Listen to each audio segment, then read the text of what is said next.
अस्सलाम वालेकुम स्टूडेंट्स, आज हम सॉल्व करेंगे 2019 का सॉल्व पेपर साइकोलॉजी पार्ट 1 का। If you feel as if you could not no longer deal with everyday events and that coping even with minor things presented major difficulties, you should see a clinical psychologist. ठीक है, जब आपको daily life routine से interference होने लगे problems की वजह से, तो कौन सा साइकोलॉजिस्ट होता है? Clinical.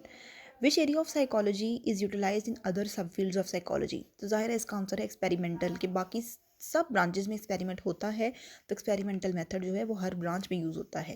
To improve understanding of aggression and developmental psychologist carefully watches elementary school children in their playground during recess several days. यानी कि प्ले ग्राउंड में बच्चों को देखना कि उनमें एग्रेशन कितनी है, ये कौन सा मेथड है? नेचुरलिस्टिक ऑब्जर्वेशन, क्योंकि जाहिर है कि आप उनको नेचुरल एनवायरनमेंट में देख रहे हैं। एक्सपेरिमेंट तो नहीं है, तजर्बा नहीं है, केस स्टडी भी नहीं, ना आप हिस्ट्री ले रहे हैं, कोरिलेशन स्टडी भी नहीं है। A political poll to determine vote preferences before election is an example of survey। ठीक है, कि कौन सा जो है वो कैंडिडेट किसको वोट देगा, तो ये सर्वे है। Which of the following act as relay station? तो right answer is thalamus, information को नीचे से ऊपर लेकर जाना। ठीक है, ये है।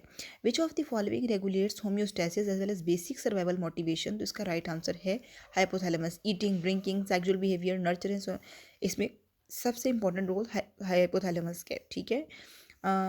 The smallest intensity of a stimulus that must be present for sense organ to detect it, it is called the absolute threshold। यानी कि वो छोटी से छोटी एनर्जी जो कि किसी भी स्टिमुलस को डिटेक्ट करने के लिए ज़रूरी है, उसको हम कहते हैं एब्सोल्यूट थ्रेशोल्ड। ठीक है, जैसे आप रिमोट से जब टीवी ऑन करते हैं तो 1 पे तो जो आपको आवाज़ आएगी वो एब्सोल्यूट थ्रेशोल्ड होगी, 2 पे। ठीक है, तो ये वाला। when which is not which of the following is not Gestalt law? Closure, proximity, similarity, simplicity। तो right answer is simplicity। which of the following is natural stimulus? natural क्या होता है?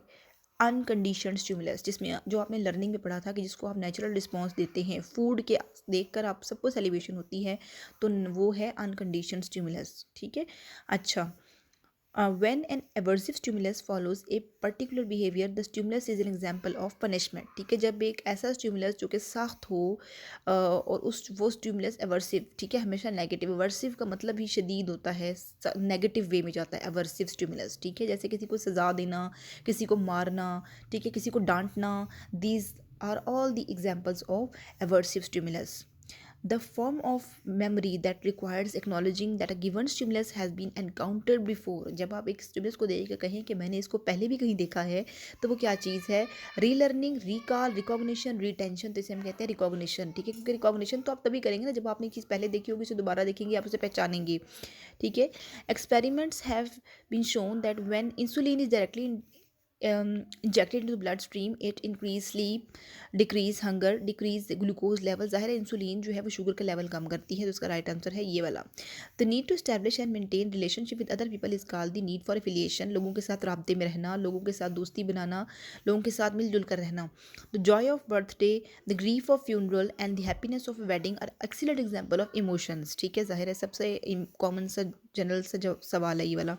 According to Freud, the part of personality that represents the morality of society, इसका right answer है superego. जहाँ भी moral word आएगा वो super ego से रिलेटेड है। Which of the following test were diagnosed were design to reveal unconscious content? Thematic perception test, जिसमें आप एक कहानी बनाते हैं और आपके अनकॉन्शियस मोटिव्स सामने आते हैं। ठीक है, जो भी स्टोरी आप बनाते हो उसमें आपके हिडन मोटिव्स नजर आ रहे होते हैं कि अच्छा आप शायद ये चाह रहे हो। According to Cannon-Bard, which area of the brain is primarily involved in the determination of emotional responses? Thalamus. ठीक है, इसमें कैनन बार्ड की थ्योरी में थैलेमस का जिक्र था। इसे थैलेमैटिक थ्योरी ऑफ इमोशन भी कहते हैं। At which stage of memory verbal labels of objects first play a role in the formation of memories? की जब इसका राइट आंसर होगा सेंसरी मेमोरी। ज़ाहिर है किसी की आवाज़ आप सुनेंगे, उसको अटेंड करेंगे, फिर उसे शॉर्ट टर्म में लेके जाएंगे, फिर आप लॉन्ग टर्म में लेके जाएंगे। ठीक है, वर्बल लेबल जब होगा तो वो डायरेक्ट शॉर्ट टर्म मेमोरी में तो नहीं जाएगा, सेंसरी मेमोरी में पहले जाएगा। The rules governing the meaning of words and sentences are defined as syntax. ठीक है, जिसमें आप ज़बान जब सीखते हैं उसमें पहले फोनोलॉजी आती थी, फिर सिमेंटिक्स, फिर उसके अंदर सिंटैक्स, फिर ग्रामर, ऐसी चीज़ें। ठीक है, तो फोनेम्स, मॉर्फेम्स शायद आपको याद हों, तो ये उसमें से लिया हुआ है। A child which chronological age is tested and found to have a mental age of 5, the child intelligence quotient would be, इसमें आपने पढ़ा था formula, mental age is divided, I Q था, mental age divided by chronological age, यानी कि उसकी mental as जितनी आई है, फॉर एग्जांपल उसने 10 स्कोर किया, उसकी एक्चुअल एज क्या है, 5 साल है या 10 साल है, उसको डिवाइड कर देंगे और मल्टीप्लाई 100 करेंगे, उसका राइट आंसर आ जाएगा। इसी तरह कोई भी आपको दे सकते हैं जहाँ पर आपने सिर्फ आई क्यू लिखकर सामने mental age divided by chronological as लिखना है। ठीक है, मेंटल एज क्या होगी, जो आपके टेस्ट का स्कोर होगा। क्रोनोलॉजिकल एज क्या होगी, जो आपकी एक्चुअल एज होगी। ठीक है, उसको उससे डिवाइड करेंगे, मल्टीप्लाई 100 करेंगे तो राइट आंसर आ जाएगा। तो यहाँ पर राइट आंसर आ रहा है 50। ठीक है, तो इसी तरह आपसे वो कोई भी घुमा कर पूछ सकते हैं। होपफुली आपको इसका सारा समझ आ गया होगा।